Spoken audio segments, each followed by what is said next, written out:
Hi, my name is Brandon, and I'm an alcoholic and addict in recovery.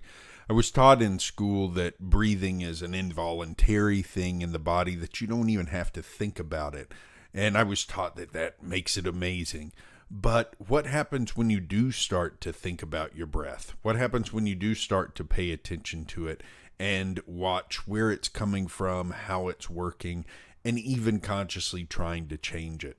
And that's what Tommy Rosen talks about today in Recovery 2.0. I want to read a little bit about what he says and then talk about how I realized that changing my breath is actually a good way to change my conscious perception of the world around me. Tommy says, "One day early on in our teachings together, Guru Prem told me that he knew how I was going to die. Somewhat cynically, I said, 'Okay, Guru Prem, tell me, how am I going to die?' 'On an exhale,' he plainly stated. My mind quickly ran through a number of death scenarios, and I found the statement to be true. There is only one way to go. We all will go that way, and that is on an exhale."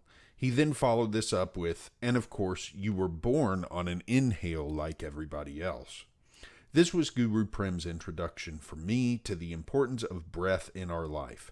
Our whole life sits between that first inhale and that final exhale.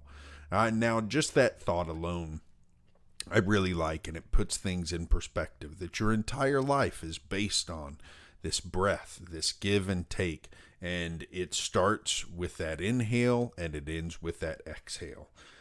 Breath, of course, is one of the most important aspects of your life. You can go without, as Tommy mentions in the book, you can go without food and water for days or weeks, but breath, you can't go more than a few minutes without. So it's one of the things that many of us, though, don't pay a lot of attention to.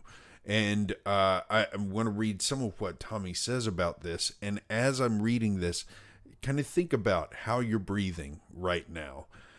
Most people do not breathe very well. Their breaths are quite shallow, and what little breathing they do causes their shoulders, spine, and heart to lift up on an inhale and drop down on an exhale. They look like they're inflating and deflating with each breath. Of course, our lungs inflate and deflate, but our heart should remain lifted and supported by the navel. Our diaphragm should drive out our exhale, and our spine should remain in integrity throughout. The fact is that most people live in thoracic incarceration. They've not learned how to breathe, how to use their diaphragm, how to free up their rib cage, how to maintain a healthy spine, and how to strengthen their core muscles to support their heart. All of this can be fixed with practice and leads to much greater ease. So if you watched me while I was reading that, I started trying to correct all these things that he's talking about, because I realize as I'm reading this, the different ways that I am not paying attention to my breathing. And I'm breathing in the way that he talks about. I'm hunched over. I'm inhaling and inflating, and then I exhale and I deflate.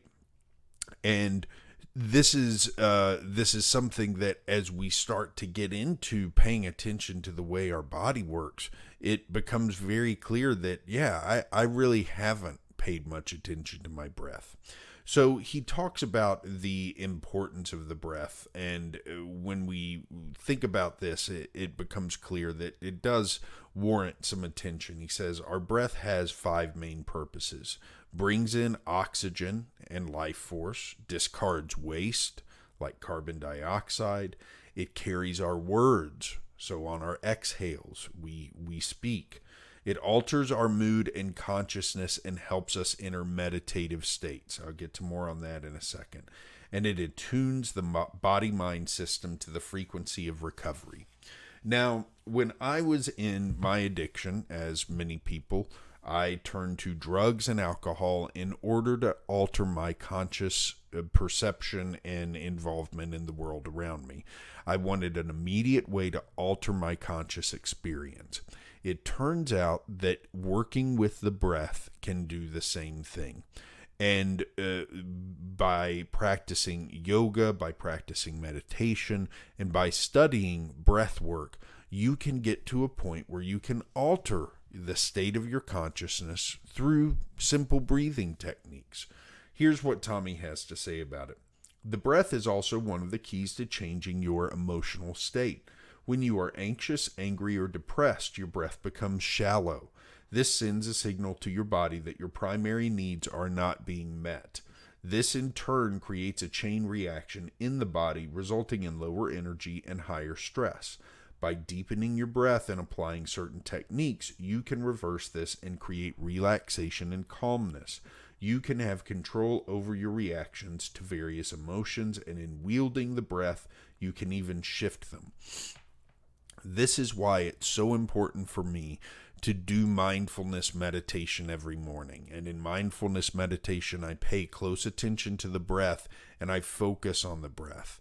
And I really try to, I have several meditations that I do. One of them is to practice diaphragmatic breathing, where I'm using the diaphragm as the means of inflating and deflating my lungs, rather than using chest muscles to try to pull things out and push them back in.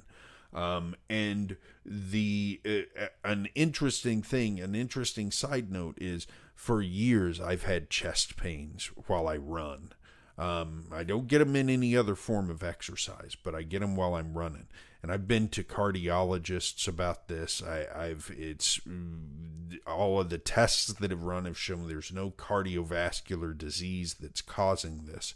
And so I've continued to look into why might this be happening, and I'm convinced it is related to the way I breathe, and that I'm using chest muscles instead of my diaphragm to breathe, and that when I do that, these chest muscles start to cramp up. And so I've got to pay attention to the breath in all sorts of different ways.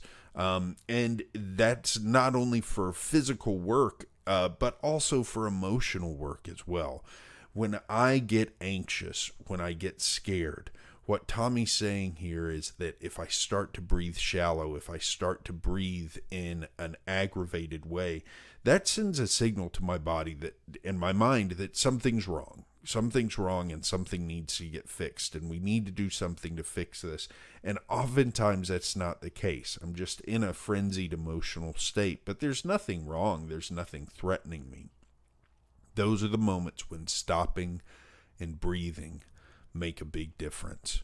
And stopping and just taking a breath and pulling it in and paying attention to that breath and watching it and feeling the way that it's cool as it comes in through your nose, and then breathing out through your mouth, and just paying attention to the way that the breath feels warm as it goes out through your mouth, and just watching that and just paying attention to it.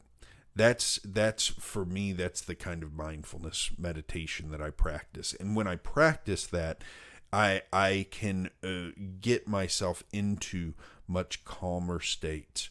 And that's why I start my day that way every day, because, and I don't do it for long. I probably should do it for longer, but I really just dedicate 5 minutes a morning to doing that, just to sit with the breath and watch it.